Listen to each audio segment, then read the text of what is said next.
guys, welcome to our latest game. We're going to be playing some 15mm Napoleonics with the General d'Armée 2 rules. We're playing here on a winter landscape, as winter's closing in here in the US, that perhaps feels appropriate. And we're setting this one roughly in the winter 1814 campaign, so Napoleon's desperate defence of France and later just Paris from the advancing Allied armies. We've got some Russian forces on the table that are going to be trying to seize this village and this road junction from the French, and we have some French reserves, and indeed over there we have some Prussian reserves to come on. So I'll go through the forces in a second, but I hope you enjoy this game. Back to 15mm and back to General d'Armée. Cheers. All right, let's start with the French. We got two brigades here in Michel's division. First brigade has 4 battalions of conscripts with a foot artillery battery. We have then a second brigade, 3 battalions of conscripts and 1 battalion of regular light troops actually in the village itself, with a small skirmish screen out the front here. So that's the 1st French division. Supporting them, we have a small light cavalry division of 3 regiments of light cavalry, 2 regiments of hussars, and 1 regiment of chasseurs à cheval, supported by a horse artillery battery to the rear. We'll be treating those also as regulars in the game.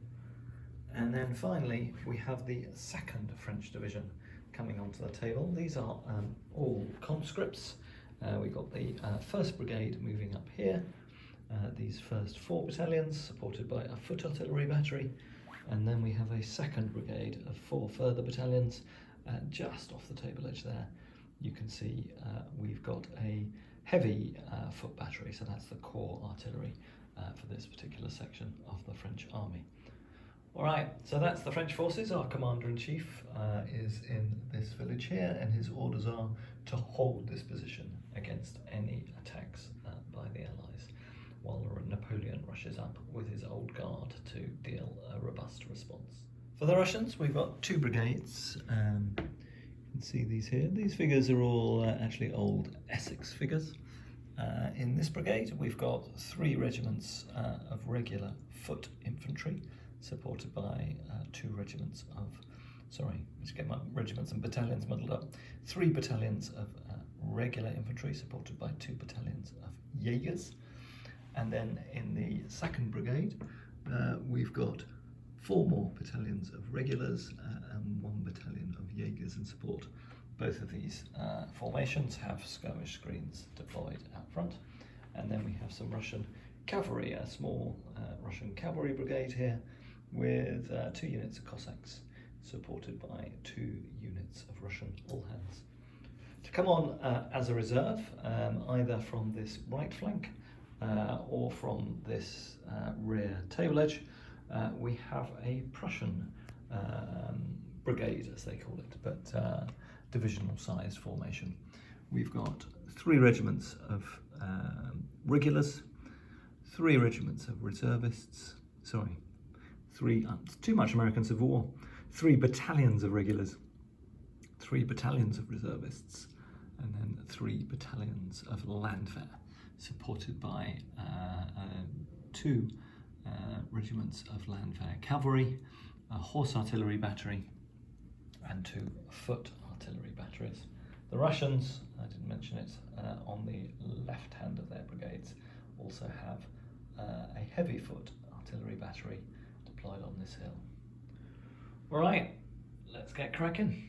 Alright, we've just allocated CNC capability. The French have a campaigner, which means they get 2 CNC abilities to apply, and unfortunately for the Allies are a blusterer, so they only get 1 CNC. Have I got that right? No, not a blusterer, a commissariat. So they get 1 command, and as a campaigner, the French get 2 to deploy in the game. All right, let's roll for activation. The French have 5 brigades, so they will get 5 ADCs, I believe, for 5 brigades, and the French and the Prussians have 6 brigades, so they get an extra dice. All right, let's roll for ADCs. So we'll need a 3+ for the ADCs that are on table and a 5+ for those that are off table. I assume if that's still like General D'Armée 1. So for the French, we've done pretty well. We've got 4 ADCs and one's failed. For the Russians and Prussians on table, we've got 1 ADC, and then for our brigades off table, we actually get another 2. So the Prussians and Russians have 3 ADCs this turn. All right, let's allocate those ADCs and potentially roll for it. Right, so I've just checked the rules, and it doesn't look like off-table brigades need 5s to allocate their ADCs. They simply need 3s like all the others. However, we did roll 2 2s for the Russians, so even those off-table brigades would have not activated, but sorry, one of those off-table brigades would have activated because I had a 4 and 2 6s, I think it was. So the 4 would have also activated. So the French and the Russians both have 4 ADCs. All right, let's. All right, pretty equal showing for both sides. For the French, we put artillery assault on our artillery battery that's available to our forward division to the right of this village here, and that brigade went active, so artillery assault has gone off. The 2 reserve brigades also went active, so good news for the French, but we had no ADCs for the cavalry or for the left-hand side of our forward division. Those 2 went hesitant, so we've got an initiative roll at -2. For the Russians, they wanted to get on with their assault, so they put a forwards order on this left-hand brigade to try and get in there before the French reserves arrived. That went off. However, unfortunately, our brigade coming up the road, despite a re-roll, went hesitant, as did the Russian cavalry. So both sides are at a -2 for their initiative rolls. We'll just check, because I think initiative works slightly differently under General D'Armée 2. Let's just try and make sure I get it. It is slightly different. You don't do modifiers, you just add dice to your dice pools. So for the Russians and the French, we will be taking the 2 lowest dice from these rolls. For the French, that means they've got a 4, and for the Russians, that means they've got a 5. So the Russians, with the highest score, have got initiative and will get the chance to move first. For their forwards order, they get a bonus of 4d6's movement. Let's just roll that before we take the turn. So they've got 2 6s and 2 2s, so that's 16 extra centimetres of movement. We're going to use centimetres as we're playing 15 mil. All right, time to do the movement, as there are no charges in this turn. All right, so movement's finished for the French and the Russians. The Russians, who were on this hill by this gun battery with their forwards orders, have moved to the edge of this hilly terrain. Their skirmish screen thrown out in front of them. The skirmishers from this brigade coming up the road, skirmishers aren't impacted by hesitant order, so they have also moved forward. For the French second line infantry, sorry, that's our tumble dryer that's just finished. I'll just go and fix it. I think as I was saying, the French simply moved forward their second line of infantry to make sure they're in support range. For the Russians, although this infantry brigade was hesitant, as was the cavalry, the Cossacks have moved further to the right. For the French, they similarly moved their light cavalry a bit to their left to potentially face off the threat from the Russian cavalry on this flank, and the French reserves that are coming in up that road just continued their march to the front line. All right, now we'll have a bit of firing, and Charlie's come down, so we'll see which side Charlie wants to take. And we'll do some. Right, Charlie's going to open fire. He's going to take on the Russians and Prussians. Is that right, Charlie? Yeah. Okay, so Charlie's skirmish screen here, unfortunately, is just out of range of the French guns, but is in range of that French skirmish screen. So, needing 4 5s or 6s, you get 1 for each skirmish base. We're using individual figures as bases here. So the Russians here have 4 bases plus 1 dice is 5, and they need 4 5s or 6 to cause a casualty on the French. Let's see what we do. A tremendous result, only 1, so that is no casualty. You got the same shot from your second skirmish screen over there. How many did you do there, Charlie? Just 1 casualty. 1 casualty. Let's put a casualty on the French skirmisher screen. You do all skirmisher firing first. I believe then musketry, and then artillery. I will check the order you do it in, but we'll just fire off these skirmishers first. So I get 3 dice for my three French bases plus 1, but these are all recruits, so we lose a dice. So we're going to have to do pretty well to cause any casualties on the Russians, and we don't.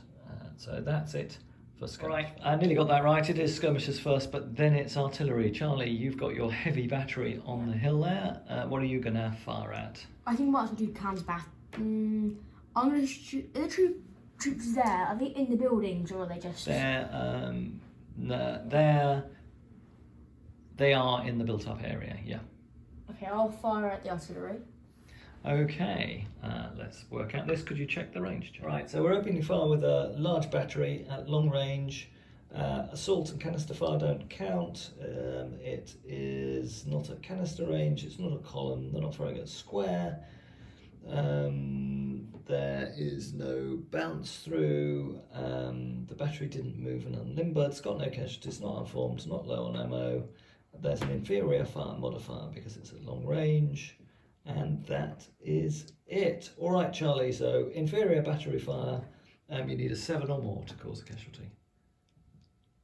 Okay, a 9, that's pretty good rolling. That's 1 casualty and a discipline test if it was canister. It's not canister, so 1 casualty on the French battery.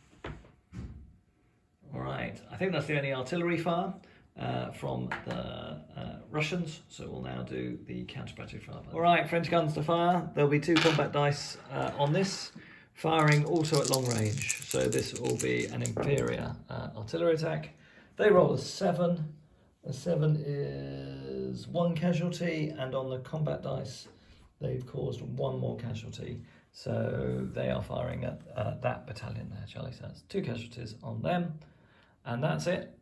For artillery firing, so we're back to ADCs for turn. Right, for the French, we put artillery assault on our gun, and we have 2 hesitant brigades, which was, do you remember which ones I rolled as hesitant, Charlie? The cavalry. The cavalry are hesitant again, as is, that was it, wasn't it? Just 1 hesitant brigade for the French. So the French cavalry are hesitant, and for the Russians, all their brigades are active and they have 2 lots of forwards orders in place.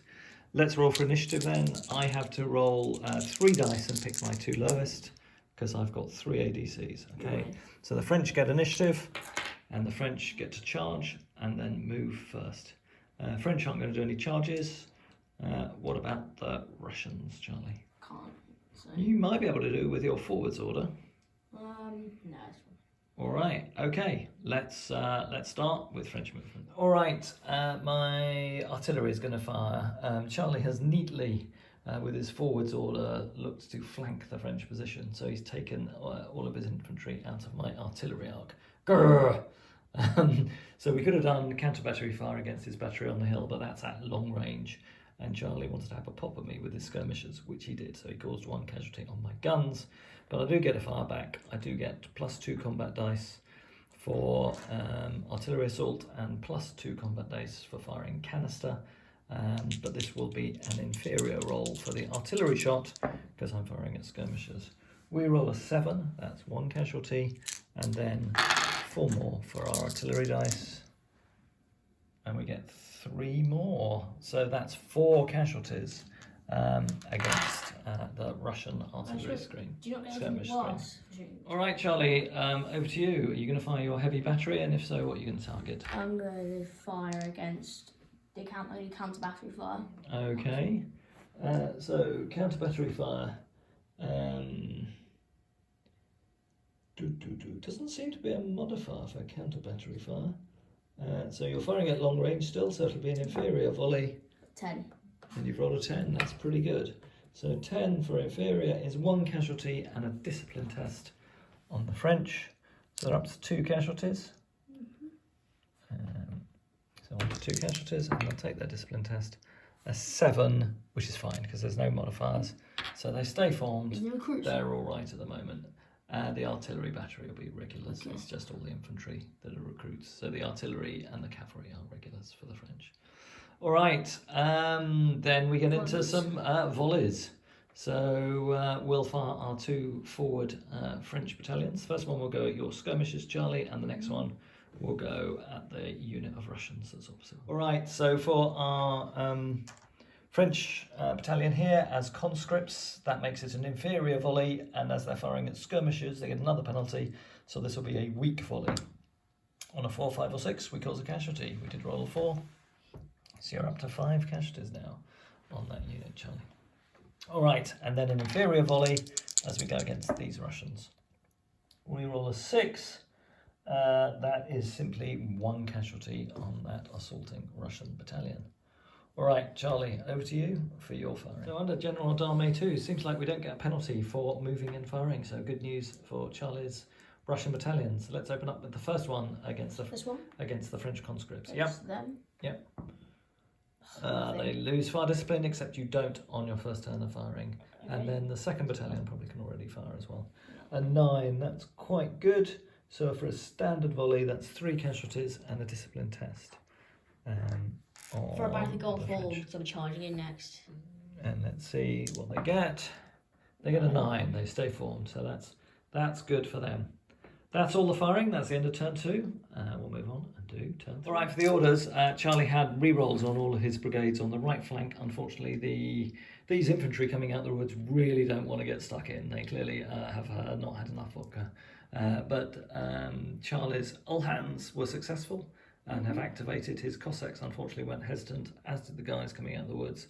But his main effort, his assault by this brigade on the flank here, has succeeded. He's got infantry assault in and glory for this unit. For the French, we've got 1 hesitant brigade, which is our last unit of reinforcements. Otherwise, we just put re-rolls on this turn, and we passed all of those. So Charlie has to roll 4 dice, picking his lowest 2, and I roll 3. So my lowest 2 is a 5. I win, I got a 6. Charlie's got a 6, so he can charge first. So it'll be important that we work out what degree of flank charging you can do, as Charlie's units aren't behind my flank lines, but they might be able to flank charge this infantry brigade. Let's just go and check. All right, we just checked the rules, and I thought it was the case. If you're not completely behind the defender's flank at the start of your turn, you can't do a flank charge. So Charlie will have to attack the front of this French unit, and they will get a defensive volley. Let's see what happens as Charlie does his first charge. Right, here we go. So Charlie's charging in. He's got a rear support. He's got an extra combat dice. I think that's for the melee results, Charlie, because he's got glory on and he's got a flank support.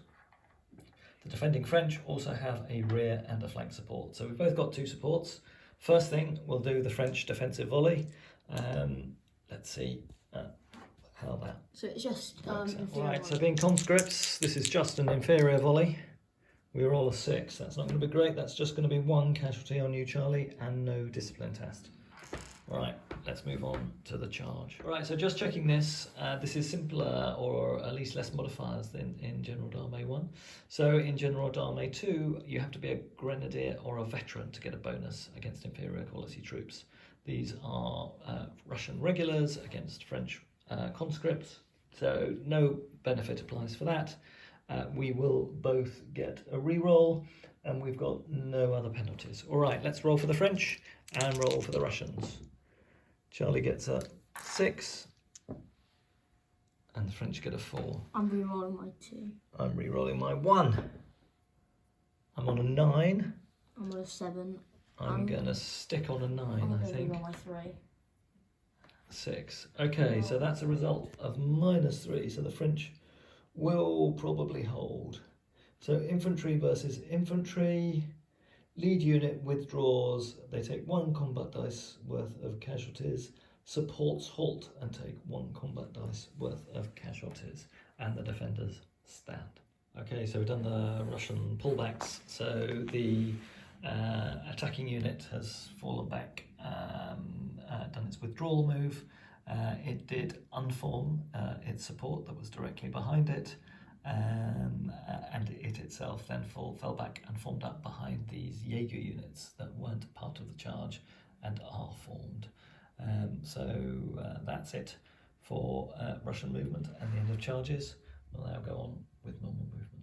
Right, turn 3 movement, and the French reserves who are moving up this road have started to deploy onto the right to provide some support against this Russian attack going in against the French right flank. And the French light cavalry have moved from their reserve position to protect their left flank. The Russians left their cavalry on the hill, and their main infantry unit was in reserve, so no major movement from that one. Alright, just got a little bit of skirmisher fire to do and some long range artillery fire. That'll be the end of this turn. Alright, so the Russians really benefiting from their bigger pool of ADCs. For the French, pretty good news, all brigades went active and no penalties this turn, but for the Russians, they got 6 ADCs. They took a risk, put no ADCs on their cavalry. They have gone active. We've put a forwards unit, forwards order on this infantry in the centre, and that went off, and they've gone active. And we've also put a forwards unit order on this unit, so we're going to try and start outflanking the French. Now let's roll for initiative. This will be a straight roll off, as neither side has any hesitant brigades this turn. The French do get initiative. They get to charge if they need to and move first. Alright, so French with initiative have moved first. They've slightly pushed their guns forward. You might see these have got 5 casualties on them. I didn't show the long range artillery fire as I thought it would be ineffective, and this battery rolled a double 6. So it's caused 3 casualties on the French artillery. They did pass their discipline test, so they remain formed. The rest of this infantry brigade has stepped back, wheeling back its right flank to try and start forming up against the protection these woods might offer, or at least to slow down a potential Russian assault, and French reserves continue to deploy to the left.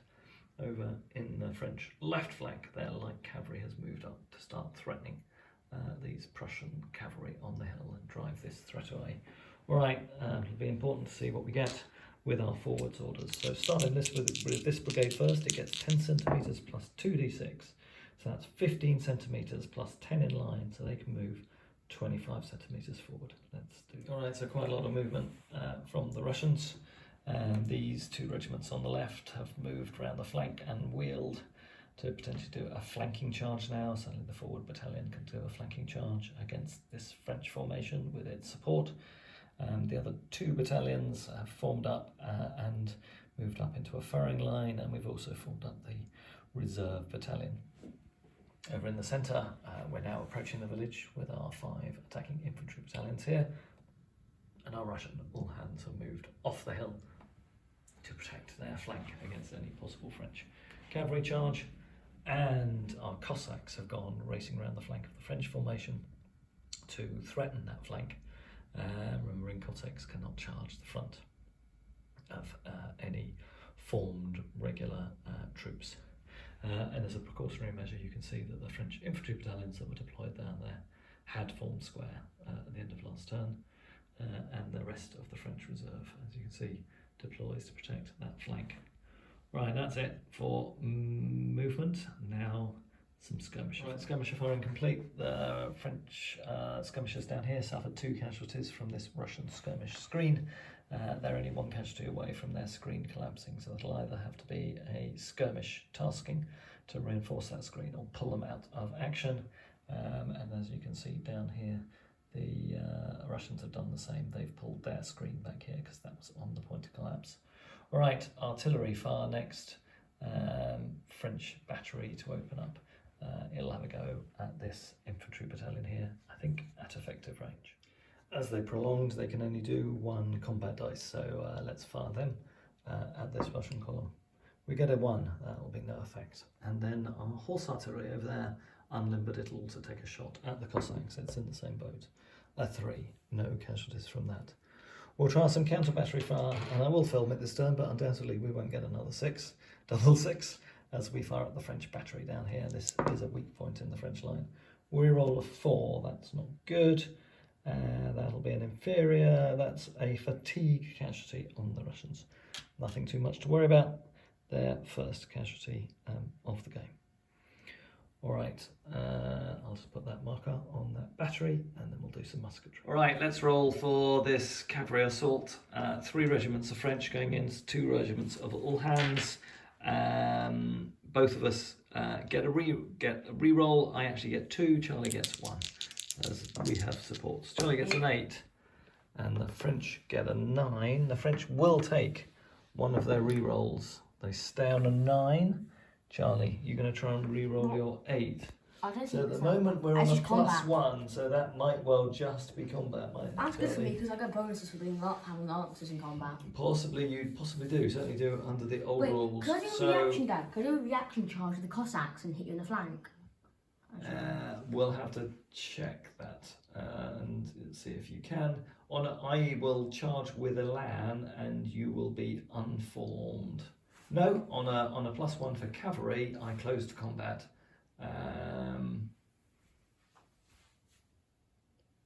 And if it's a line versus a column, the line gets a LAN, but it's not. It's line versus line. So that'll just be a combat for the cavalry. We'll see whether you can do a reaction charge with the Cossacks into the flank. But remember, they weren't in the flank at the start of the charge. They were at the front at the start of the charge, so they can't do it. Yeah, can't charge to the front. So my charges? So, yeah, Russian charges. So they're just going to the flank They go into the flank. Well, that's a pawn. And that's And it's probably not worth charging them because it just much cause casualties. I would just volley, wouldn't I? So you're just going in with that one there. That looks sensible. All right, let's do the charge results. If I move this one up here, can this be support as well? Yep. You can move it up there. No, they have to be charging in the same direction, and they're not, because they're a frontal charge, and the other one's a flank charge. Certainly, that was the old rules. Assume that's the same. So charge advantages. Let's see if there's anything for going in the flank. I'm sure there must. Okay, so we just checked the rules, and it is different in General d'Armée too. So I have to simply take a discipline test for being charged in the flank.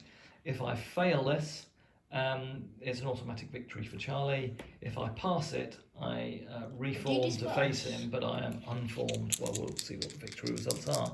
So I need an 8 or more to pass. I roll a 9, so I turn to face unformed against that charge. Right, so movement. So the French have moved one of their infantry brigades from their reserve division apt to support this flank, and their 2nd Infantry Brigade is starting to deploy off the road to support their left flank.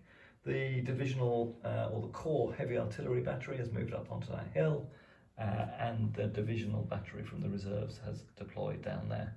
Otherwise, for the French, no other movement down here. We stayed in square. The Cossacks did their forwards order and have swung round into the rear of the French. So the French really do want to win this close combat. If they fail, they're going to be charged in the rear, which wouldn't be great. If they fail it, if they break, well, they go. Well, I guess they go to the squares, wouldn't they? They will go towards the squares, yeah. And down here, Charlie's slightly willed his infantry battalions, so they can fire, and moved his other brigade up to potentially salt the village next turn. All right, it'll be some firing now. French will go first. French skirmishers will be the first to fire. We have 2 down here, 2 left needing... Oh, I need to move those.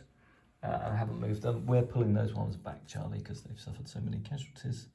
There's a brigade falter test if they take any more, so they will pull back.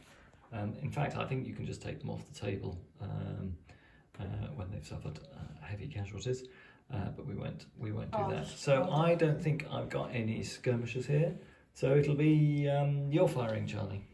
Oh no, we've got 4 down here who can fire, and they will open fire against that 2nd. The supports are in combat. Yeah, all right. So we won't fire against them.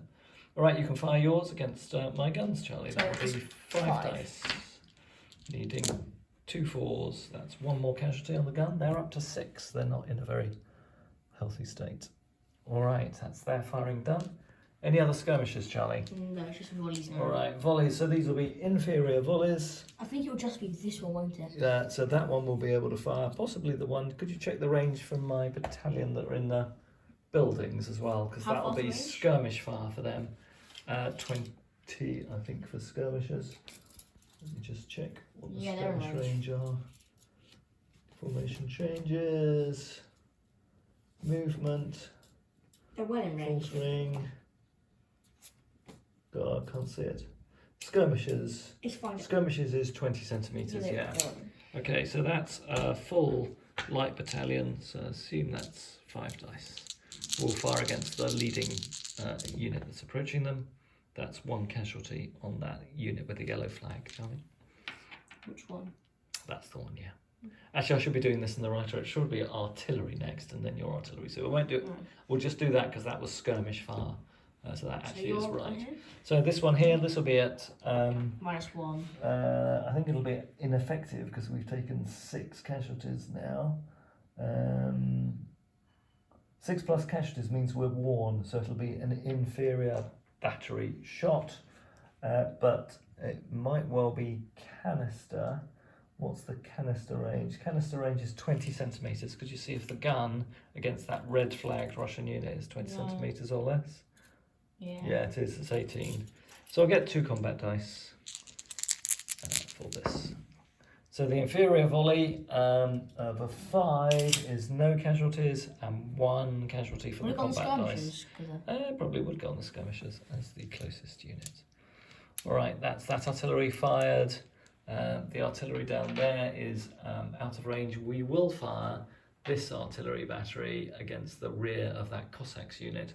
Could you check from the horse artillery battery to see whether from the middle of the battery to the closest point of the Cossacks is 20 or less? No. Is it more than 20? It's under 20. It's under 20, yeah. It's a light gun, but it's still a 6-pounder. So that will be canister fire again for them. They didn't deploy this turn, so this will be a full effect artillery battery. That's quite good against the Cossacks. So that's 1 casualty from the artillery dice, and a 9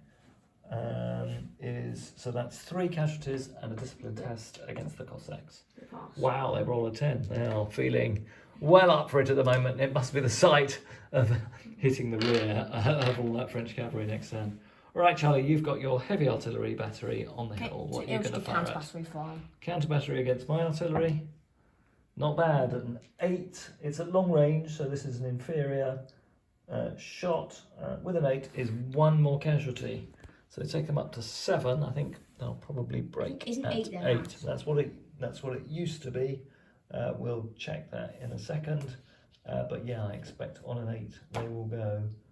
I'll come back and check that after turn. All right, so some inferior volleys. So an inferior volley for my infantry against your leading Russian unit down here. They were on 2 casualties, weren't they? Yeah. That was a 7. So an inferior volley on a 7 is 1 more casualty against them, so they go up to 3. Yep, there we go. This unit can't fire. Combat. And that's it. Yeah. So any volleys from you, Charlie? Yeah. That's it, just same volley. Yeah. Oh wow, that's pretty good. That's a 10. Are you an inferior volley or a standard volley? You're a standard volley, aren't you?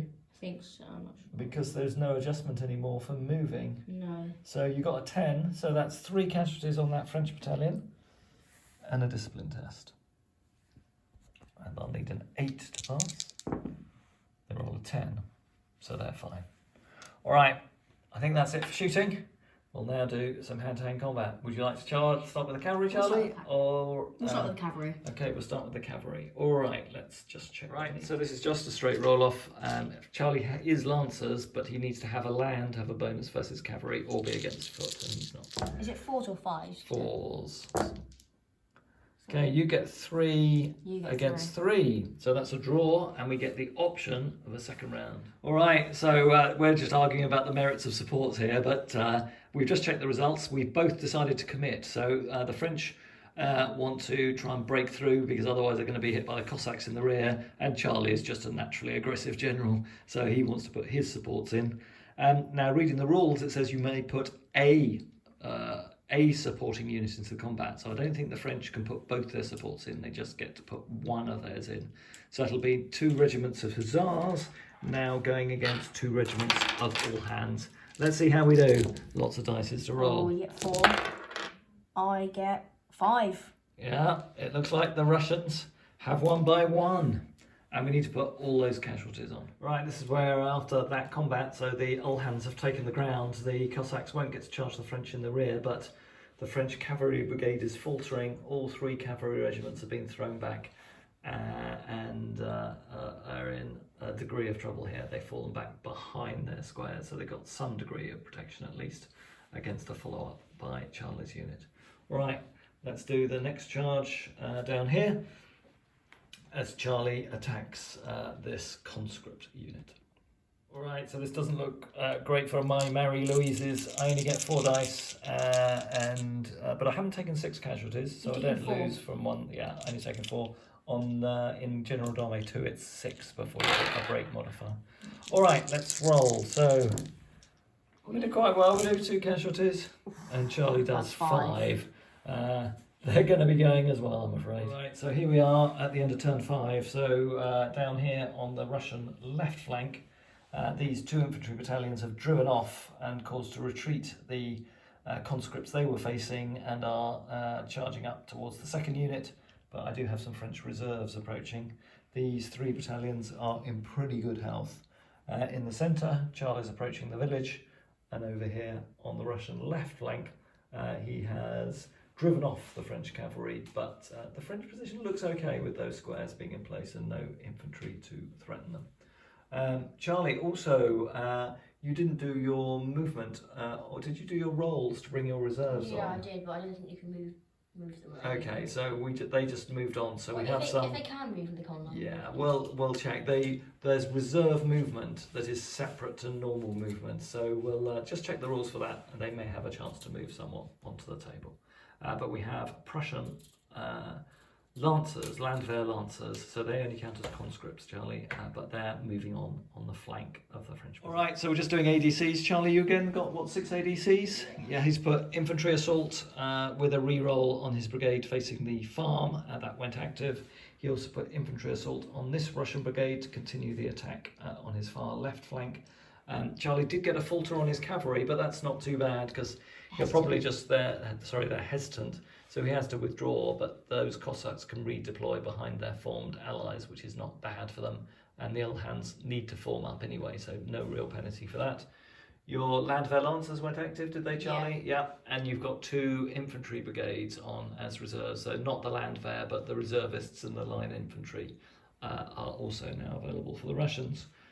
For the French, all units have gone active, but we do have our falter tests. We do have a reroll on our falter test for our cavalry. Let's see how we do. So first dice for the cavalry is a 1. Oh gosh. And then we roll a 3. So I think they will remain faltering. So these are line units, and on a 3, they are wavering.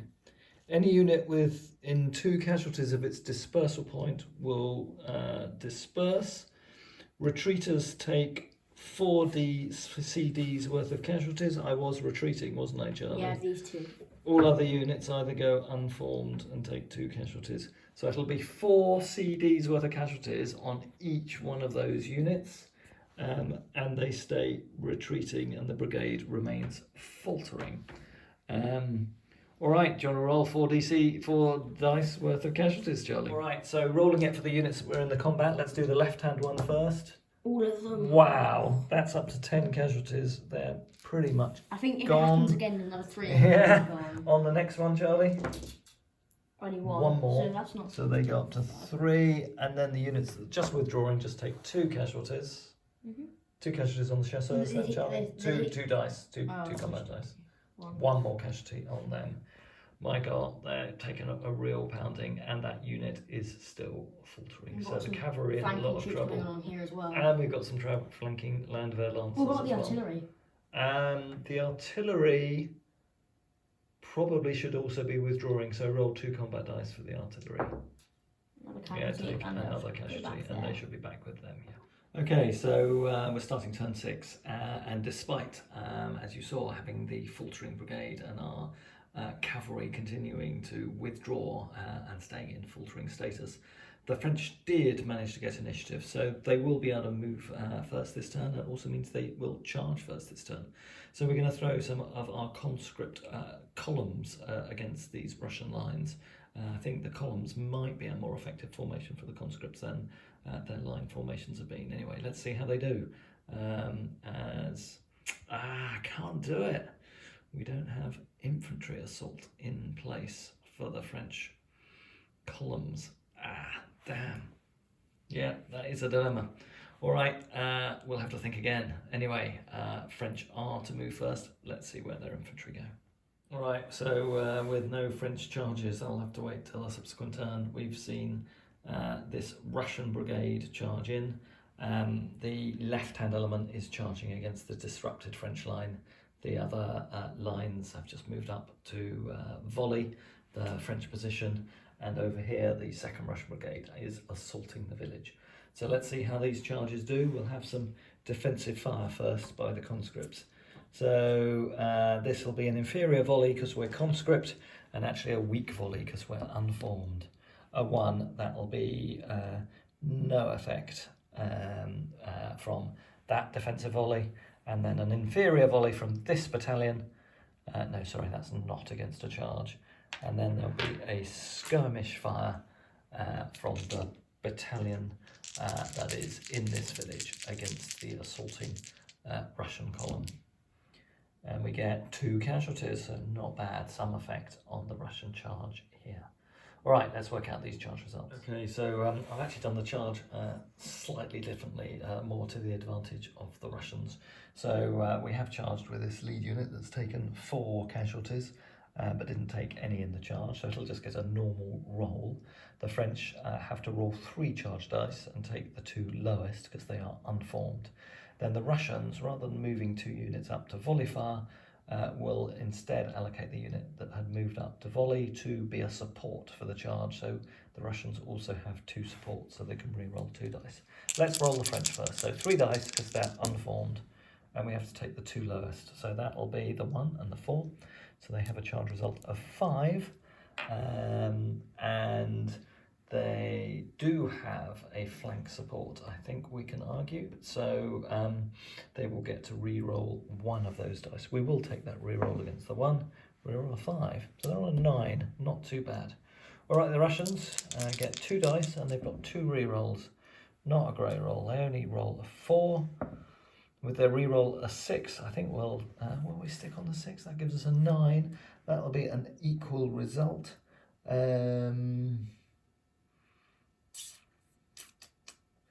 Chargers won or lost. On a draw, they close to combat. If they get 1 more, they get elan. If they're under by 1, they halt and volley. I think we're going to go straight into combat because the French are unformed. So we'll hope for that advantage. It takes us through the hand-to-hand combat. So we've charged in here and we're into hand-to-hand combat. All right, for this charge, as in General d'Armée 1, charging units just charge in automatically. So we will have combat resolution in the normal way, and the attackers will lose 1 dice in that. And for a village, up to 1 more unit can reinforce. So the French can pull in this square because there are no enemy units within proximity range to prevent that happening. As a reinforcing unit, and clearly the Russians can pull 1 of these in. I can't see anything that says a square can't pull in to reinforce. All right, so that's charges done. We'll now have firing. It'll be the turn for normal French firing. Skirmishers first, then artillery, then volley. All right, pretty effective fire from the skirmishers. We caused these French skirmishers in these woods to cause 2 more casualties against this supporting Russian battalion. And the Russian skirmishers did really well, 2 more casualties against the French gun. 1 more casualty will have to disperse, so they really need to pull that 1 back after the normal movement phase. Sorry, I didn't cover normal movement. The French brigades have continued to move up to reinforce.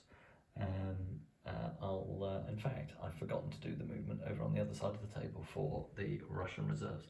So I'll pause after skirmisher fire before we do any artillery fire and finish off the omitted reinforcement of the Prussian brigade. All right, so as I forgot, the Prussians missed their opportunity to charge this limbered horse artillery, but they have swung round and are really threatening it for next turn. The Russian cavalry has reformed, but remember the Russian cavalry was hesitant, so wasn't able to move forward. So they have all reformed this turn. Actually, I don't think they were hesitant, but they were unformed after their charge last turn. So the all hands have reformed and the Cossacks have swung round. In addition to the Prussian Landwehr Lancers who were on table last turn, we've got 3 battalions of reservist infantry, which are heading towards the French baseline to outflank the French position, and 3 units of Prussian regulars who have also come onto the table. Over here, the French squares are still in place as they are threatened by all this Russian cavalry, and we can't reform our cavalry because we are still in retreat. We have moved up one of our reserve brigades and deployed our heavy artillery. That's it for movement. We'll now continue firing. We've done skirmisher firing. There are no other skirmishers on the table at this point. So we're now onto artillery, French to fire first. So their very heavily damaged gun here will open fire next against probably the Prussian infantry firing through this, the Russian infantry firing through this Russian skirmish screen. Right, we're actually going to fire at this Russian regiment here because we're going to have a trying to break this brigade. I'm sure we'll be unsuccessful. We're going to try and concentrate our fire on this assaulting brigade. Not only is it assaulting, but it feels like the closest threat. So we'll get 2 dice. This will be an inferior battery fire because of our 9 casualties, but we do get 2 extra dice because we're firing canister at this range. So we roll an 8, but no extra casualties from our fire dice. So on an 8 for an inferior battery, that is 1 casualty against this Prussian battalion. Not devastating. All right, the Russians will open fire from the top of this hill with their heavy battery. It's a large battery, but it's at long range. So again, this will be an inferior artillery fire. We roll a 6. So for inferior artillery, no, we don't cause a casualty. So the gun battery stays intact after that counter battery fire. Otherwise, for the French, I don't think any of their other artillery batteries have a target. We did unlimber with our heavy artillery on this hill here. So I think we'll keep our powder dry, as they say, until we have clearer targets next turn. All right, that's it for artillery firing. It'll now be volley fire from the French. So we'll open fire with this battalion first, an inferior volley. We roll a 7. So for an inferior volley is 1 casualty on the approaching Russians. Takes this brigade up to, or this battalion up to 4 casualties. And that's it for our Russians down there. These French battalions can't fire because we have ongoing combat here. So I think we'll exclude firing there. And that's it for musketry. But we do have 1 return volley from these Russians. Now they did move, so again this will be an inferior volley. Let's see what they do as they try and fire on this French conscript battalion. Wow, they're rolling better. They rolled a 10, but they moved. And that's 2 casualties and a discipline test on the French. So the French got up to 5 casualties. That's still no modifier because we haven't reached 6. But they do have to take a discipline test as conscripts. We roll a 3. I'm sure for conscripts that's pretty terminal. Let me have a look. Discipline test on enfant perdu. They retreat on a 6 or less and take 4 extra combat dice worth of casualties. That's not going to be good. Well, they roll really well, or the Russians roll really badly. So no extra casualties. They are retreating. They will unform the battalion behind, and they will pull back probably behind this French battalion. So let's do that fallback. All right, let's start down here. So the Russians definitely have an advantage. They are formed and they are higher grade than the conscripts they're fighting. So they get a bonus dice, and the conscripts lose a dice for being unformed. So 6 combat dice to 4. Let's see how the Russians do. The Russians roll terribly. The Russians only cause 1 casualty, but so do the French. So that's a draw for this first round of fighting. All right, so down here the Russians have won that combat. It was a draw. And a hard-fought combat at that, and in a hard-fought result, the higher morale wins and the losers withdraw. So the French have withdrawn here behind this formed French unit, and the Russians have taken the ground, potentially open to quite a damaging counterattack by the 2nd French brigade that's moving up. All right, let's do the attacks on the village. This is a regular French battalion in the village. So this will be a straight roll-off. The Russians get 4 dice, the French get 5. French do quite well. They cause 5 casualties against the Russians, 1 casualty. They will win that, and I'm sure throw the Russians back. All right, there we are at the end of turn 6. So the Russians continue to press and have pretty much broken this forward French defence. Most of the brigade has fallen back to the deeper in the line of villages and are being pushed back on their reserves. But we do have a supporting French brigade coming in that's potentially got some flanks attacks against this Russian brigade. So really important for the French to get the initiative this turn if they can. Over here, the first Russian assault against the village has been thrown back, but they're in a lot of trouble now as all the Russian forces move up on the right and the Prussian reserves appear on the table. All right, let's roll for initiative as we move into the next turn. So the Prussians and the Russians have 7 ADCs, the French have 5. Who's got what? All right, so for the French, we've got 4 ADCs. The Russians have not done so well. They only get 4. But we have to remember the French will need to allocate 2 of those ADCs, or at least a minimum of 1, for their faltering brigade. And I'll probably want to put a reroll on that because I've still got 2 viable cavalry regiments in there. All right, I'll do the allocation of ADCs and activations and come back when we're at it. Right, terrible results on the right flank for the Prussians. So the all of those 3 Prussian units have gone hesitant. Not great news. And the Russian cavalry also went hesitant. So we have 4 hesitant brigades over there. That was mainly because we deployed all of our available ADCs over here. We've put infantry assault on these 2 attacking Russian brigades. So that's going to be the focus of Russian activity this turn. The French only had 4 ADCs. They put 2 on, so they've got to re-roll an infantry assault, which went off on this reinforcing brigade here.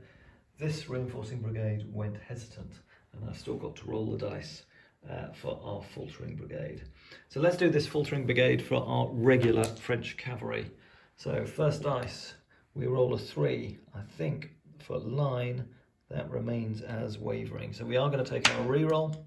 And we roll a 1. Oh no, Safkeeper. That is not good. Dispersals. All current retreaters and any units with 2 casualties of its dispersal point disperse. All other units retreat. Well, all of those French cavalry units were retreating.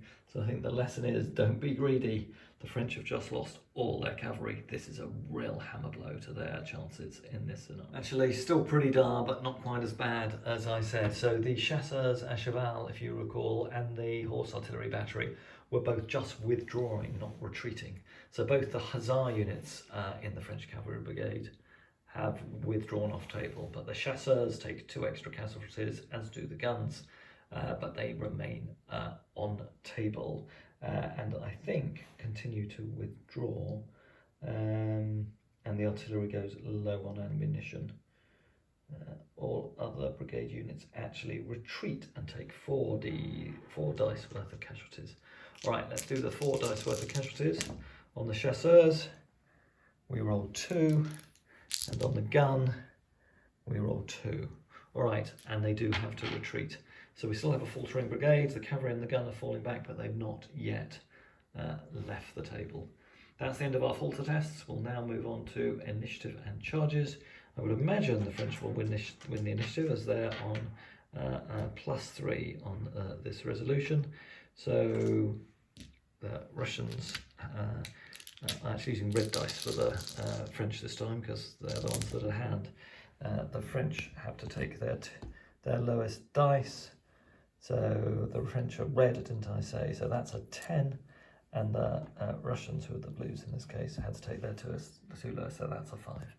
So with the number of faltering brigades, hesitant brigades rather, that the Prussians had, the French have got initiative this turn, but they're going to need it. All right, charges in turn 7.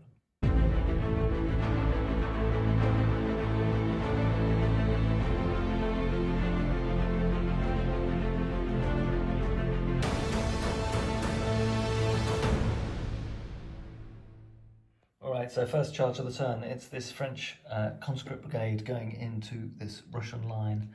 Russians have only taken 5 casualties, so there'll be no penalty on their defensive volley. So let's do their defensive volley, see how they do. The Russians roll an 8. So an 8 for a standard volley is 2 casualties on the attacking French and a discipline test. Let's see how they do on their discipline test. They roll an 8, which should be alright even for conscripts. Let's see how they do with an 8. They go unformed, unfortunately, so that will hinder their attack. So the attacking battalion goes unformed, but does charge in. Alright, go on, I know what the French generals felt like. Fighting with conscripts is really tough. Alright, so we're unformed, so we have to roll 3 dice for our charge result, taking the 2 lowest for the French. We roll a 6. Okay, so that's not brilliant. But we will have 2 rerolls for our supporting battalions, and they are formed, so there'll be no penalty to these rerolls. And then for the Russians, reroll an 8. No rerolls for the Russians. So the French will try and reroll. They reroll their 2, and that becomes a 9. 9 versus an 8. So they've got to charge their result that wins by 1, so they're going to go for that, and they will charge with Elan, and the Russians go unformed. Alright, second charge of the turn. This Russian brigade, which had infantry assault, has gone charging in against this French battalion. They will get supporting fire from that French artillery battery, and then again the Russians have gone in against the village. We'll do the village defensive fire because that happens automatically, and the Russian charge succeeds. So the defending fire again causes 2 casualties. Pretty good. We got a 6, a 5, a 6 and a 4. So 2 casualties on that attacking Russian battalion, but as I say, they do charge in. Down here the Russians will take a volley from the French conscripts. This will be an inferior volley. We roll a 6. That might be a casualty on those attacking Russians. Yeah, on a 5 to a 6, that's 1 casualty, so they go up to 4. And then there will be a defensive volley from that. If I do a defensive volley from that gun, it's not going to be able to move. But I think it automatic. Does it? It's defensive fire rather than a support. We have the initiative. We are going to be able to pull that gun back, and we're going to pull that gun out of combat. So it's not going to do defensive fire, I don't think, and we'll rely on the French line holding. Alright, so we're not going to fire the battery, then we'll see whether that was a good decision or not in a minute as this combat unwinds. So the Russians will get, they're on 4 casualties, so they get 2 dice and 2 rerolls. The conscripts are on 2 dice with no casualties. And let's see if we get anything for being higher class. I don't think we do. We're not shaken, we're not unformed, we've not got casualties. Yep, so it's a straight roll off, but the Russians have 2 rerolls. Let's see how the French do. That's not good. The Russians have 1. They've got a 12 and an 11 versus a 4, so they have won by more than 6. So that's victory. So great result for the Russians. Let's implement that victory result. All right, the French take 66 worth of casualties. Wow, that's a good roll for the Russians. So that's 4 casualties on that defending unit. All right, so the Russians are charging on rather than simply taking the ground. That means they crash into this artillery battery. Technically, they are in the front of it, but they are also out of arc of fire. So I don't think they get to do any defensive volley. So we've now got a charge gun result, infantry against deployed artillery. We'll see if there's any automatic overrun and then come back. All right, yeah, it's an automatic victory if it's against limbered artillery, but this artillery is not limbered. So there will be a combat. The artillery will get 3 combat dice, and the Russians will get 5 combat dice. But they will also get 1 for Elan. I think you automatically get Elan in a charge on. Close to combat with Elan against the nearest enemy unit in sight. Alright, let's roll the results as the Russians charge straight in, and in a charge on result, which was what victory generates, there is no defensive fire. So even if those French guns had the Russians in arc, they wouldn't have been able to fire at them. Right, well, the French don't do too badly. They cause 2 casualties on the Russians. The Russians cause 3 casualties on the French. So the French unit being on 9 casualties will disperse, irrespective of the result of the combat. All right, we've gone out of sync there. We shouldn't have done the close combat result. We should have done all the firing and everything before that close combat. But given that those units were in combat themselves, I think that's fine. We'll leave it as it is. The Russians are there, and it's now normal movement, and I'll remember not to move this Russian unit, but beat the columns. All of these other Russian units have been involved in charges, apart from this one battalion that's able to move up in support. All right, it is actually French movement first, so let's do French movement for the turn. All right, for the French, we have continued to move this brigade forward, partly because all of these Allied cavalry units were faltering, basically to try and link up with the defensive squares we have here. We want to occupy the ground between the two of them to give our position some rigidity to allow this really damaged French brigade to try and recover. They are now faltering as their gun battery has been destroyed. For the Russians, they have simply got one piece of movement to do, which will be this infantry battalion will move up to support the unit next turn that potentially is in combat, and then we'll move on to the close combat phase. So again, got combat in the village as the Russians try and storm the village, and then we've got combat down here as the conscripts with Elan fight the unformed Russians. All right, let's see how we do as the combat kicks off. All right, down here, so the Russians lose their bonus they were getting for being formed units against conscripts, as they are now unformed, and the French are also unformed, so they lose the dice, but they gain one for having Elan. So 5 dice to 4. The conscripts do have the slight advantage in this combat. Let's see how they do against the Russians. Good rolling by the French. 4 casualties by the French, only 2 by the Russians. The French will win this combat, and let's see what happens to the result. On a +2, the winners take the ground and the losers retreat, and they will unform that Russian unit behind them. All right, second combat of the turn. So this Russian battalion is again trying to break into the village, but again they've got the disadvantage. The French have 1 more combat dice. Let's see how they do. The Russians cause 2 casualties. The French only cause 1. What will this mean in infantry combat in a village? Infantry versus infantry. Combat results. Infantry versus garrison.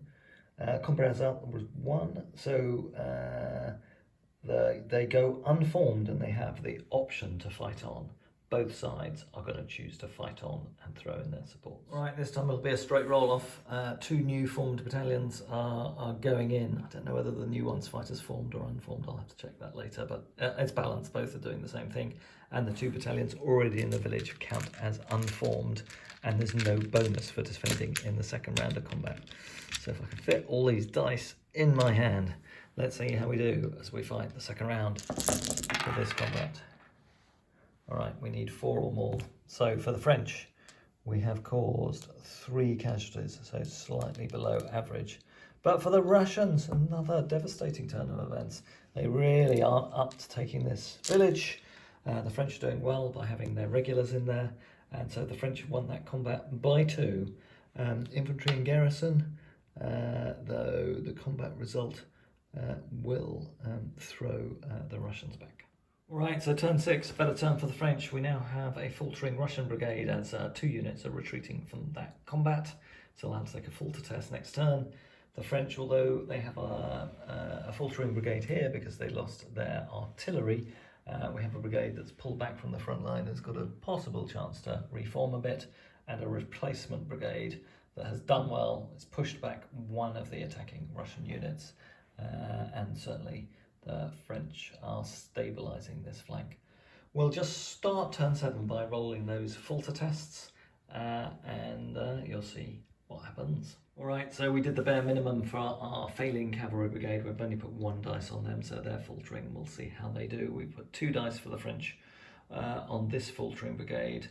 The other brigade down here and the brigade in the village are both active, and for the Russians everything is active and they have a re-roll on their faltering brigade. So let's do the faltering brigades first. We'll start with the Russians. So this faltering brigade that was attacking the village has been thrown back a couple of times. First faltering dice is a 2, that'll be a withdrawal. We will use our reroll, that is a 3.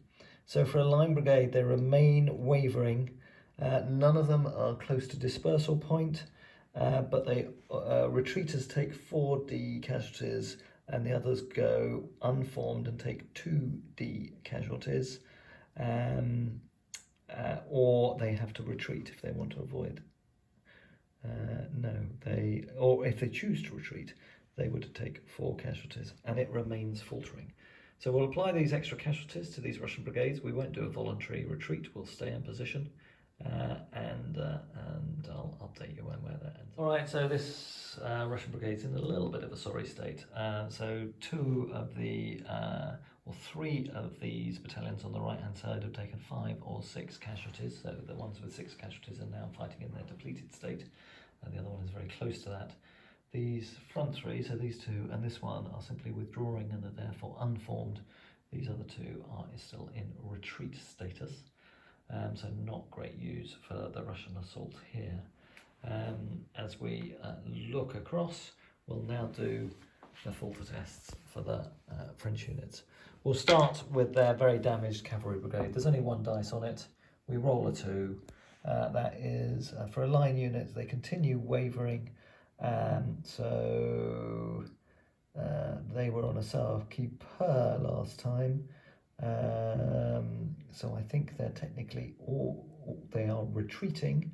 So retreaters lose 4d casualties. So more heavy casualties on that cavalry brigade.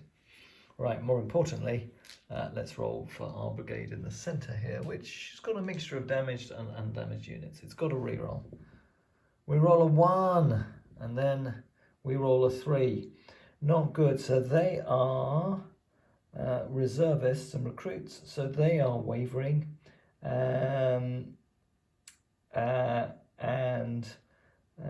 Retreating units take 4 casualties and all others go unformed and will take 2. Alright, we'll just work all those casualties out and I'll give you a recap. Alright, so it's still at half strength because it's got 2 of its 4 units, but this French cavalry brigade is in a bad state. So the chasseurs à cheval are now under half strength and they've taken 6 casualties. The gun has taken 5, also under half strength. I have pulled them back a bit just because I think visually they would keep moving back behind that gun line with all that French cavalry approaching. Down here, that was not a great result for this brigade. They're still withdrawing. All units have gone unformed. The 3 battalions that are in withdrawal status have taken 10, 5 and 5 casualties, and the retreating unit has now taken 4. So French have still got 2 brigades to try and rally back next term, which is a huge drain on that ADC resource. All right, that's ADC status. Everything is active apart from that. So the French have to roll 4 dice because they have 2 Heston brigades for those 2 faltering brigades, and the Russians have to roll 3 dice because they have 1 faltering brigade, so 1 Heston brigade. So the Russians do terribly. They roll double 1, so they will definitely lose the initiative. The French have the initiative and they will get to charge first. So no charges at all this turn. There weren't sufficient ADCs for either side to activate any infantry assaults. This brigade anyway is still withdrawing, and this one needs to think about what it's going to do. The French had all their ADCs committed to trying to recover this brigade in the centre. For the Prussians, they wanted their units to move onto the table to get ready for the next turn of conflict. So no assaults this turn, it'll be movement.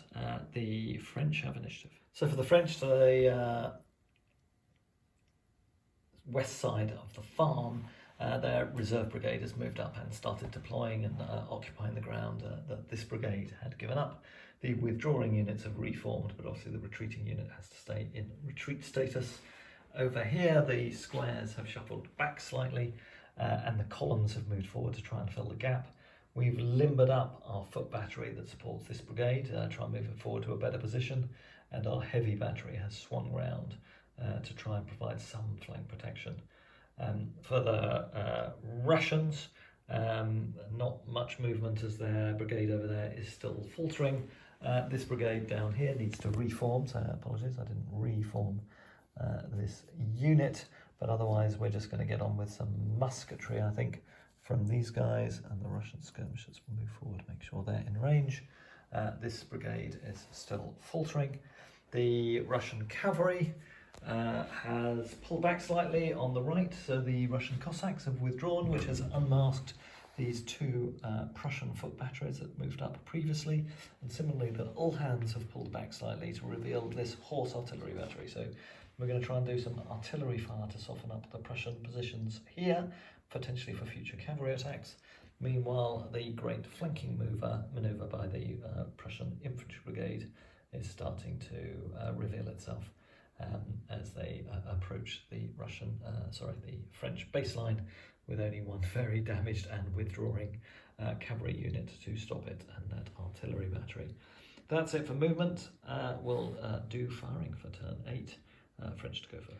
All right, so we'll do a conscript volley as they face off against this Russian column. We roll a 6, so that is one more casualty on this Russian column. Then the three French columns will open fire. Firing column, when in column, we only get 1 CD. So there'll be 3 CDs, 2 will go against this battalion in the centre and 1 against that battalion on the flank. They get no casualties, and obviously I should have fired skirmishers and then artillery, and I've jumped straight into musketry fire from the French. There are no French skirmishers to fire. There is a long-range artillery shot, so we will do that from our heavy battery on the hill against the reservists, just peeping around those trees. We roll a 3, don't know why I bothered. That's a fatigue casualty against our heavy artillery, core artillery battery here. That was their first firing, I think, of the game, and of course themselves a casualty. Always seems to be the way. All right, we'll do the Russians properly, so they will fire their skirmishers first. So they get 5 dice against this French column down here, as they have a full-strength skirmisher screen in play. They cause no casualties with the skirmisher screen. Their heavy artillery battery on the hill will fire a long-range shot against this French battalion. And they roll a 9, that's not too bad.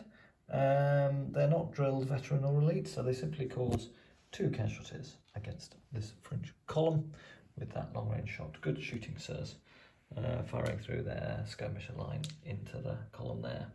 All right, then no skirmisher fire for the Prussians, but we will have some artillery fire. I'll just go and check. Right, switching to the east side of the table, we've got these 2 Prussian foot artillery batteries, and they've got some juicy targets in these squares. So they're at a 36-inch range, which for 6 to 9 pounders is effective range. All right, so they'll get some nice modifiers for this.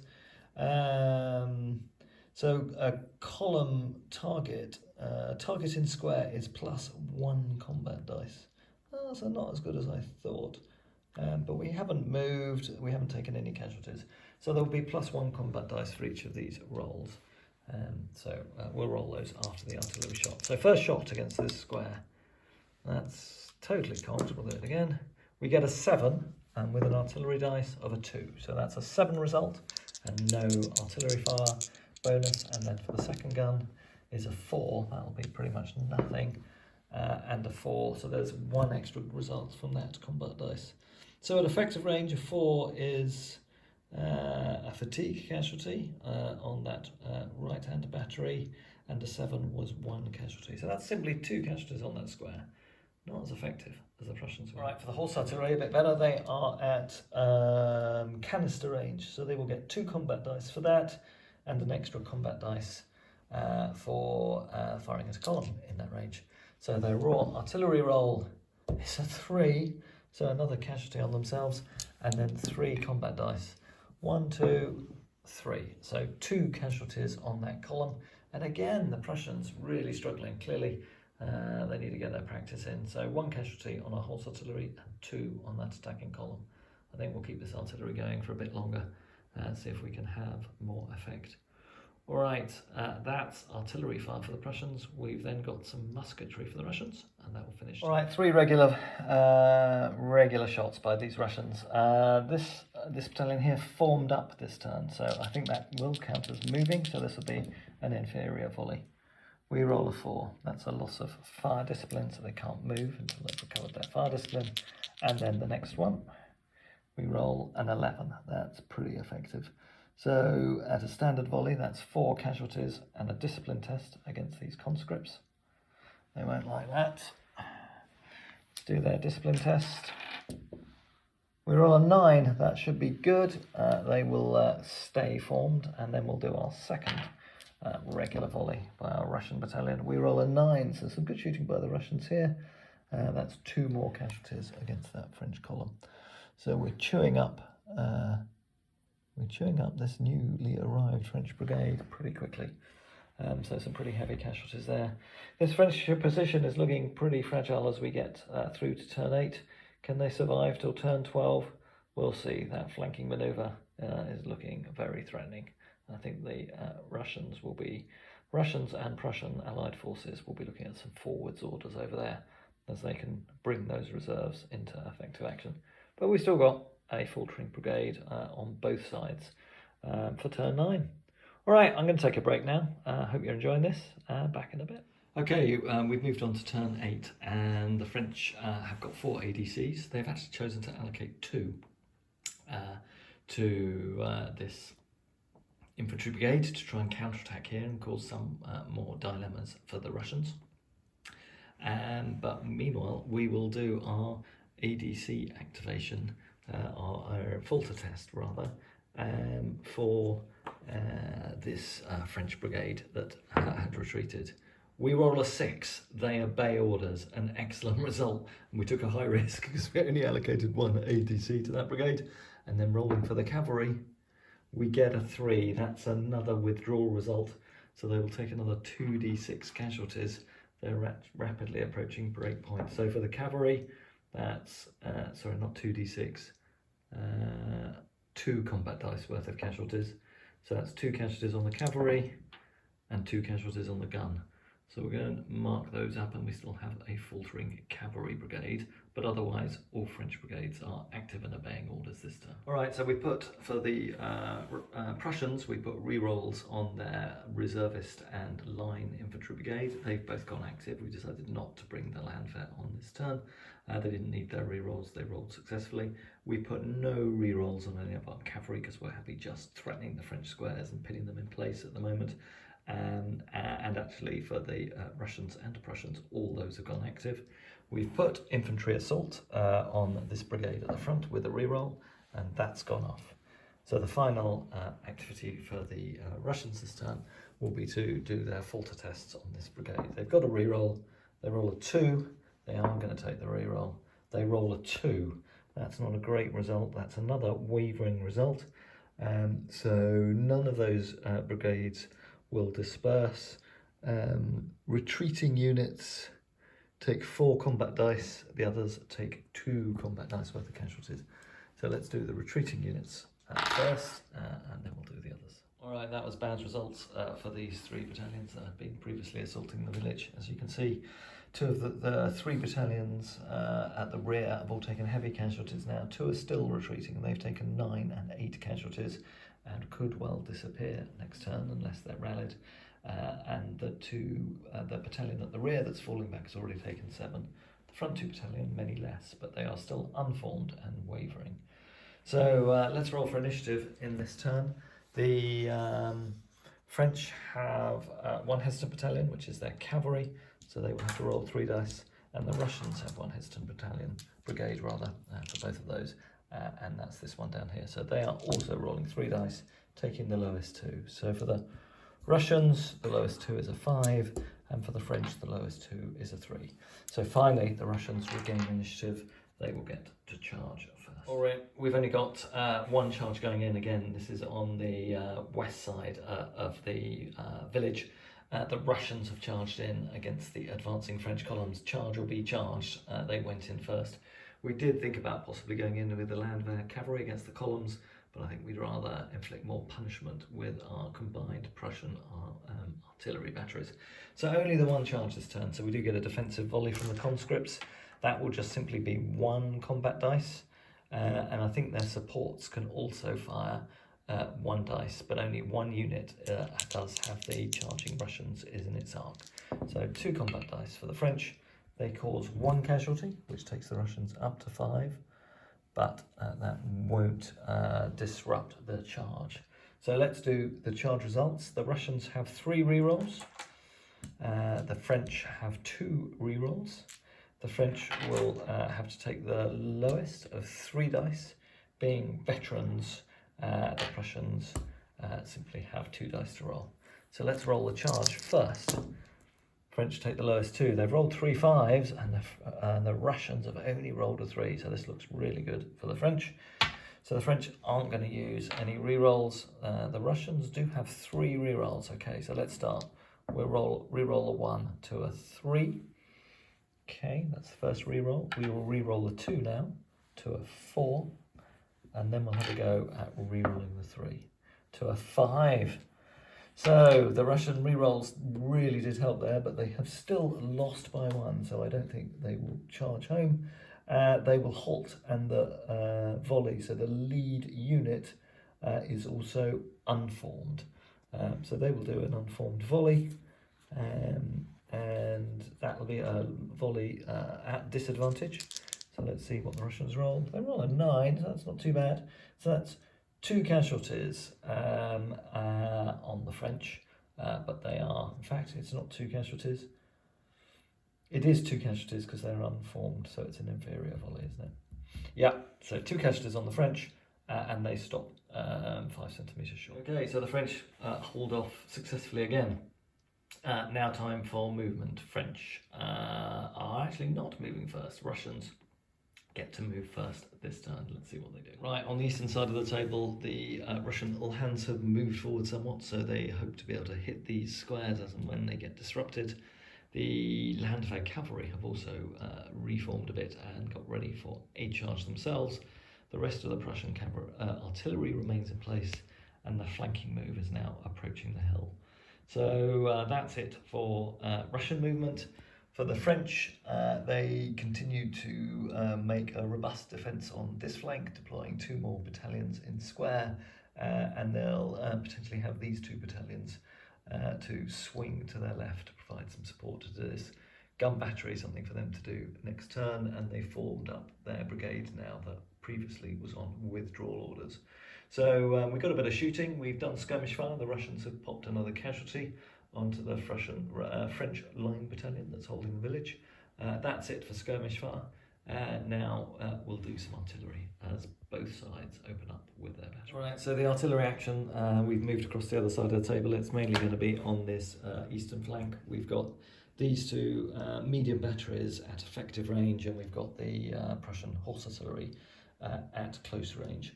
So let's fire the effective range batteries first. They're at effective range. They are firing at squares, so targets are squares, so they get 1 extra combat dice. But they haven't moved, they haven't unlimbered, they've got low levels of casualties. So let's see how they do. First roll. Oh wow, that's good. That's an 11 and an extra dice for a combat casualty. So on an 11, that is 4 casualties against the square and a discipline test. Let's roll the discipline test for that square. They will be on 7 casualties now, so this will be a discipline test at -1. All right, I'll just mark up the casualties and come back with that result. All right, so the -1 modifier in this game is simply a demotion, and these are already conscripts, so don't think we can demote them any further. So they get a 7, which means that square goes unformed, potentially vulnerable to a charge next turn. All right, the next battery will open up, also going for the same target. They roll a 10, and then for their combat dice, a 6. Wow, another great artillery shot. I think that's again 4 casualties. And in, 4 casualties, or is it indeed 5 casualties? It's four casualties and a further discipline test on that brigade. They roll a 10, so they pass the second discipline test, but they are now at 11 casualties, only one away from dispersal. The French are in trouble over here as well with this combined Prussian artillery fire. Okay, and then we'll fire our final Russian battery. This will be 3 combat dice because we're firing canister at close range against a square. So we'll roll an extra blue one. Again, another magnificent roll. We roll 10, so that is 3 casualties and 1 for the casualty dice and just 1 for the casualty dice. So that's 4 casualties and another discipline test. So 3 rolls, so made up for the terrible firing last turn. 3 excellent lots of firing against the French this turn. Let's do their discipline test. They roll a 9, so they're all right. They're hanging in there, but they are in trouble. All right, then time for some return fire from the French. So this battery on the hill is going to open fire against this regular Prussian battalion. Let's just check the range, see where they're at. All right, this battalion is at effective range, so that's a normal shot for the 12-pounders. No bonus because the column isn't at close range. They roll a 3, that's twice in a row. They take a fatigue casualty. They clearly see the battle's going against them. And no impact from that French artillery fire. They have, by the way, also moved that artillery battery, so it potentially will be able to draw a bead on this flank when it unlimbers next turn. All right, good turn for the French in the west, but for the Prussians in the east. Let's move on to turn 10. So the French are still trying to pull it out of the bag. They put infantry assault on this brigade, and that did go off successfully. Unfortunately, they didn't have many other ADCs to go around. We did deploy 2 this time to our French cavalry to finally try and recover that. But this brigade in the centre went hesitant. So the French will be rolling for initiative with at least 3 dice. Let's see what their false tests look like. They roll a 2 and another 2. That is not good. I think they will be withdrawing again and taking yet more casualties. They may be at the point of dispersal. All right, so the Russians have just rolled for initiative, allocated their ADCs. They've allocated sufficient ADCs to bring their Landwehr on, and their Landwehr and the other 2 Prussian brigades have both activated, so they'll be able to move forward. All of the Prussian and Russian cavalry is active. Unfortunately, this brigade down here went hesitant because it didn't have any ADCs allocated, so they will be testing on at least 3 dice. And let's roll for our wavering test on this brigade that is being stubbornly unformed. And they roll a 2 and then a 5. So on a 5, they are no longer hesitant. The brigade rallies and can start reforming this turn. So let's roll for initiative. Both sides get 3 dice, taking the lowest 2. Russians will lose. They rolled a 2, so the French have initiative, and they will be able to kick off the charges down here. Okay, this is the only French charge of the turn. They've charged these Russian battalions. We've got 2 French battalions in support. Let's do some defensive fire. The main battalion being attacked will take the first volley. Wow, more good fire from the Allies. They score a 10, so that's for a standard volley. 4 casualties, 4 casualties, and they get a combat dice as well because they're firing against a column, which they don't do anything on, but they've caused 4 casualties, and then the supporting infantry brigade will also roll. Not so good, a 3, so it loses fire discipline but causes 1 more casualty, so that's 5 casualties on the attacking French. And that'll be a -2 modifier, it's not a -2 modifier, that'll be a modifier, more dice to roll in the charge test. Let's mark those casualties up and work out this. All right, and I think we scored 4 casualties with the first one, so that must have been a discipline test as well on the French. So let's do the discipline test on the conscripts. We roll a 4, that will not be good. So I think any score less than an 8 is a failure. Yes, so on 4 or less, they retreat.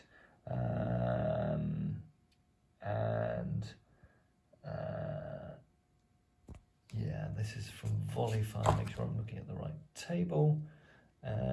All right, let's work out that. This is a failed discipline test. I keep looking at the wrong tables, still not used to these tables. On a discipline test, on a retreat, they take 4d6 casualties to the charging unit. So let's roll those casualties to those chargers. And they take an extra 4 casualties. So that unit is on 11 casualties, just escaped dispersal for the French. All right, that's charges completed. The French have been thrown back here and will now do activation and normal movement. Apologies, jumping the gun. I'm sure a whole bunch of you were shouting at me. The Russian Uhlans are charging against this unformed French square, already on 11 casualties. See if they can break it with their charge this turn. So there is a second charge this turn. There will be defensive fire, but at best it'll only be 1 combat dice, and we roll a 2. So even if there is a shot, it will not be effective.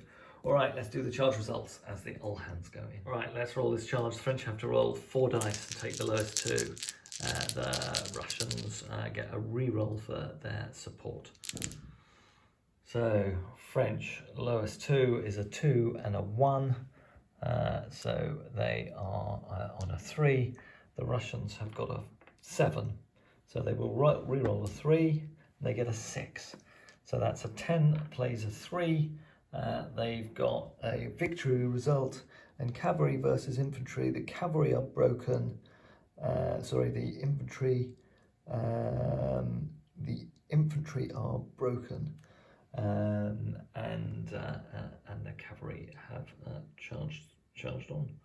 All right, so the Russian Uhlans have broken that square, and that'll be a falter test on the brigade that's holding the village. And they've decided to consolidate and recover 1 casualty. I don't think, unless they're British, they have to do an automatic charge on. So that's what we're doing. And we're going to let our combined artillery try and break this 2nd brigade. So that's for all for charges. Let's do more normal movement for the rest of the units. All right, for movement, the Landwehr Reserve have come on. The reservists for the Prussians have now pushed onto the hill. And the French retreat looks like it's going to get cut. So I'm not sure they're going to be able to hold this crossroads till turn 12.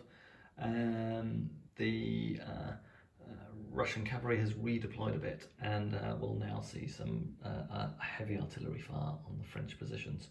Let's see how the French hold up to this next exchange of fire. All right, skirmishers, of course, 1 more casualty to the farm buildings. The batteries will now. All right, this Russian and Prussian artillery is really too much for these French squares to withstand. This square here took 2 batteries at medium range, only took only 4 casualties this turn, but the other square took 5 casualties and has to do a discipline test. Again, no penalty because they're already conscripts, and we roll a 6. There we go, and we rolled a 6, which will not be a stand result for conscripts. So on a 6, they go unformed, again, become really vulnerable to a cavalry charge, possibly by the Landwehr cavalry this turn. Right, not looking for the good for the French. That's the end of turn. All right, and apologies, I didn't mention, we did manage to fire a canister against the reservist from this 6-pounder battery on the hill, but we only caused 1 casualty, and our core artillery battery opened up against the line Prussian infantry at effective range, but again only caused 1 casualty. Right, turn 11, 2 more turns for the French to hang on and try and hold on to this cross. All right, really trying to go for victory. We had 6 ADCs for the Allies, and we've allocated all 6 to the front 2 Prussian brigades, giving them both forwards orders as they drive towards the crossroads here. Otherwise, all the other Russian and Prussian units got no ADCs allocated, but they managed to roll activations on every single unit. So not good for the Prussians. Not good for the French, as all the Russian units and Prussian cavalry are active. For the French, we have 3 ADCs. We need to allocate at least 1 to this cavalry brigade. We're going to have to add 2 to them, because if they don't stop this attack, nothing will, and we'll allocate the final one to this French brigade down here so it can try and redeploy and help hold the square. So doing our rolls for this brigade, a 5. I think that means they do rally. And then for this brigade, with their reroll, they are active as well. The brigade in the village is active. The brigade in the centre is hesitant, and the brigade on the right is hesitant. All right, the French have 2 hesitant brigades. Let's roll for initiative. French have to roll 4 dice, take the lowest 2. Russians roll just 2. So the Russians get a 7, the French get a 5. The Russians have initiative. Their charges go first. All right, I realise I got that wrong. Our 3rd ADC would have to go to the brigade that are holding the village because they had a discipline test. We actually only allocated 2 to the cavalry brigade. That was the wrong way around, but hey, we've done it. So our final ADC goes to the brigade in the village. They have to withdraw. I think we can leave the garrison in the village, but the 2 supporting battalions outside the village will have to pull back. All right, let's see what happens with Russian charges. All right, we decided to go with the all hands because they're at full strength and better quality cavalry than the Landwehr Lancers. They were in charge range, so they have hit the square. Let's see if it does anything with its defensive volley. It causes 1 casualty on the Uhlans, but that will not affect the charge result.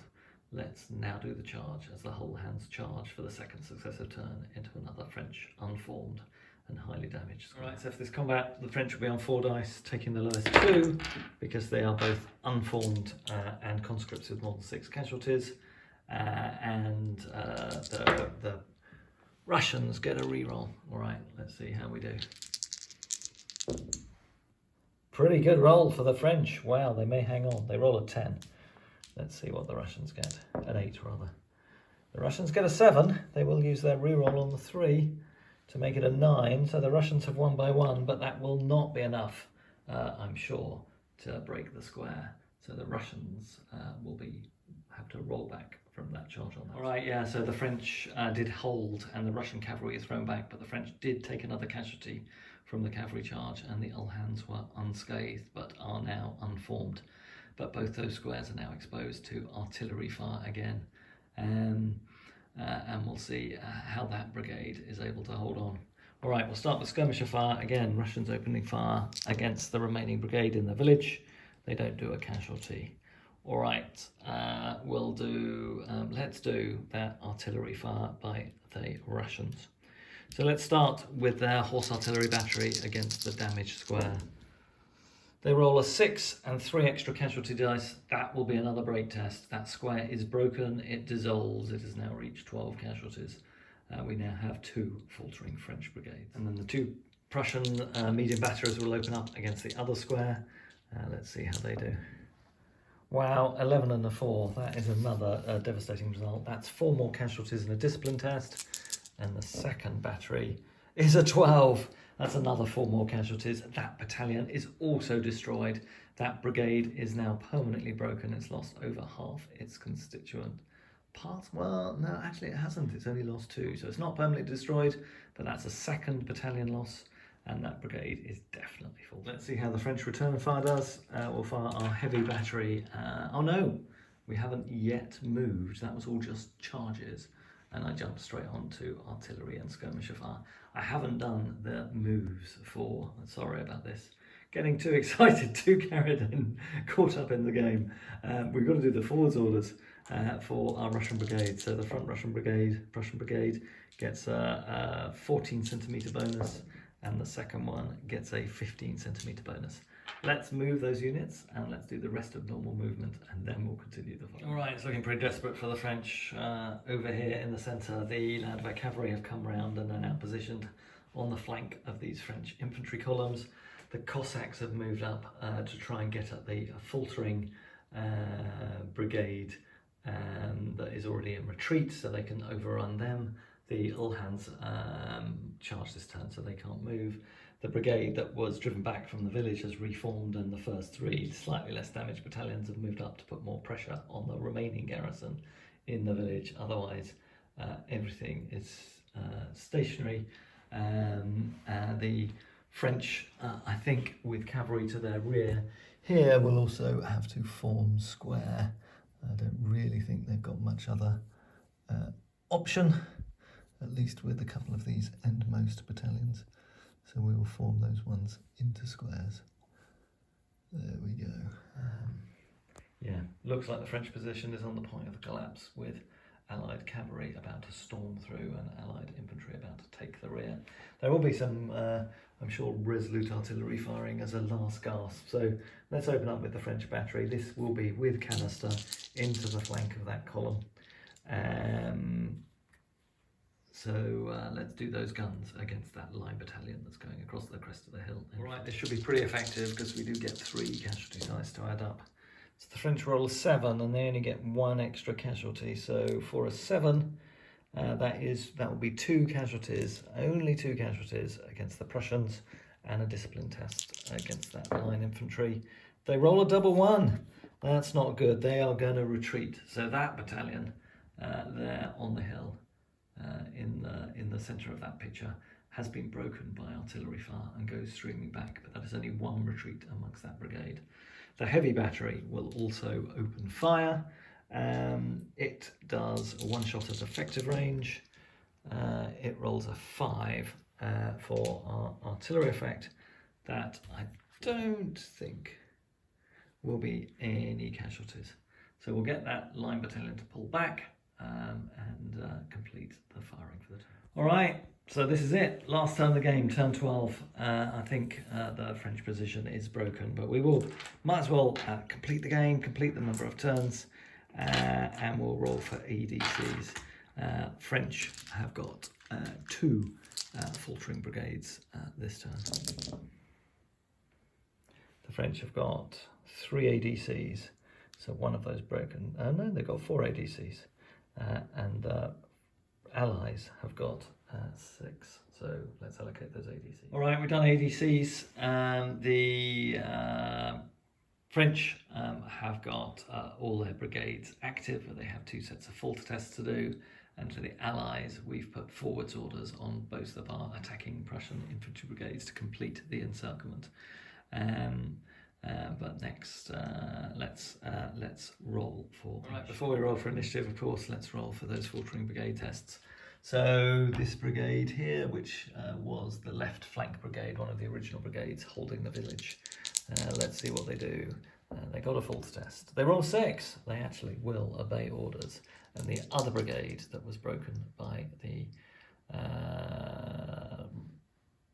artillery fire after the Prussian Landwehr Lancers hit them. They roll a 4. I think on a 4 they also rally.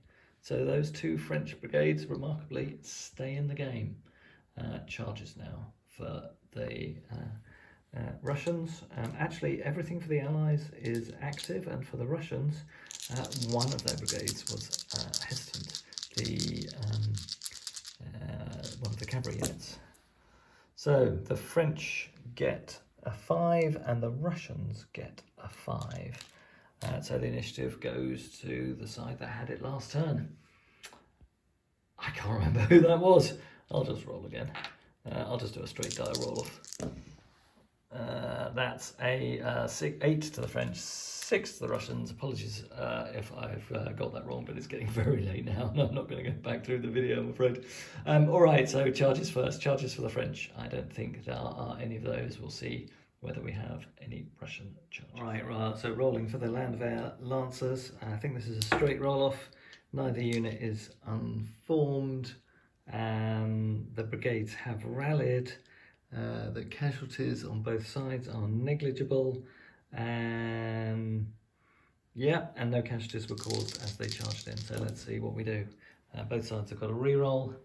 The French roll an 8, the Russians roll a 7. They will do their re-roll. They roll an 11, but an 11 versus an 8 is not enough, I don't believe, to break the column. Let's have a look. So the Russians have currently won by 3, cavalry versus infantry. The infantry would be unformed and the cavalry would melee with Alan. That's not great.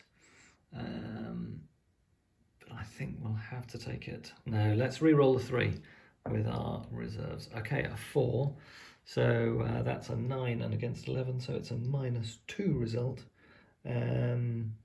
Same result. So the cavalry charge in with Elan, and that column is unformed. We'll fight that through in the hand-to-hand combat phase later in the turn. All right, so these sides continue to volley one another almost into oblivion. The French are really precarious now. This unit is on 11 casualties. This column is on 11 casualties. This column is on 11 casualties.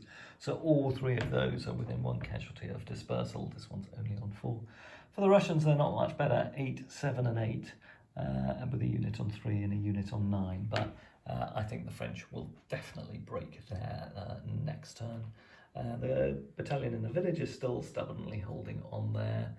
These squares took some artillery fire now at long range from the Prussian guns. Didn't do anything to them this turn, but over in the village, the escape route for the French has been cut off. We now have 5 Prussian battalions, including battalions occupying the village to their rear. So the only thing the French can do is pull back in this gap between the woods and the building and get off the table down in this western corner. All right, we'll do the final event of the turn as the Landwehr cavalry charges in to the flank of this French column. Let's see what happens there. All right, so the Prussian Landwehr get 7 dice, 5 normally, 6 for Elan and 1 for Lancers versus foot. And then the French go down to 4 dice as they are unformed. Right, the French do pretty well. They cause 3 casualties, and remarkably for them, the Landwehr Lancers only cause 4. So the cavalry have 1. And the losing infantry therefore have to retreat, but no sweeping advance or victory on this occasion. All right, let's come back and do a recap of this. All right, I hope everyone you've enjoyed that game. I think we will have to call that an Allied victory. It was a really tough call for the French to have to hold on with 2 conscript brigades against effectively regular troops, and being outnumbered by regular troops as well by the Allies. Even if the Allied job was made a little bit harder by their reserves not coming on until late in the game, but they did have a great flanking position as well. And actually the French casualties were pretty light. They lost early on 2 of their cavalry regiments when their aggressive charge went badly wrong. But then they've actually only lost so far 3 battalions of all their battalions on the field. I think they had 16. So they only lost 3 out of 16, and those 3 were all down in this cauldron when they were pinned by all that Allied cavalry and took a pounding from the Prussian artillery, and then the Allied cavalry charged home against them. So that was only in the last couple of turns of the game did the French take any losses. But they were pushed back pretty consistently. So the brigade that was defending between these buildings and this wood line are now back here. Moderate to heavy casualties on that brigade. And the brigade that was supporting our garrison in the village, which never broke, were again pushed back. So 2 French brigades have been pushed back by Russian attacks, but not broken. And one of the reserve French brigades took the place over here on the west. They are now on the point of collapse. So in another turn, you'd probably see those French casualties double from 3 to 6 as these 3 very seriously damaged French battalions, I think, would succumb to the Russian musketry. And as we were saying earlier, there is no line of retreat, certainly no, the objective has fallen and the road off the table as a line of retreat for the French has been captured by the outflanking Prussian move. And the 4th Prussian brigade, there's only a little bit left of it, just 1 battalion there in the woods and another one retreating. So that one is effectively broken with only 1 formed unit on the table. So I think a resounding Allied victory, but the odds were always heavily stacked in their favour, and I think the French did pretty well to keep the game in question, certainly until turn 10, but turn 11 and 12, those Allied reserves, the French never put anything in place to delay them. I think if they had been able to use one of these reserve brigades that's just loitering around in the middle here, even in a damaged state, and had it over on that flank, it would have probably meant they could have kept their line of retreat available. And they certainly fell into the Prussian trap with all that artillery, which was of Charles making when he was playing. So I hope you like this. I haven't done a Napoleonic one for a while. It's quite fun playing on the snow table with our Christmas tree decorations. You can probably spot as our forests. Hope you enjoy the video, and see you again next time, and have a great Thanksgiving, which is when I'm recording this video, although I think it'll be going up much closer to Christmas. So when you see this, Merry Christmas as well. Cheers everyone.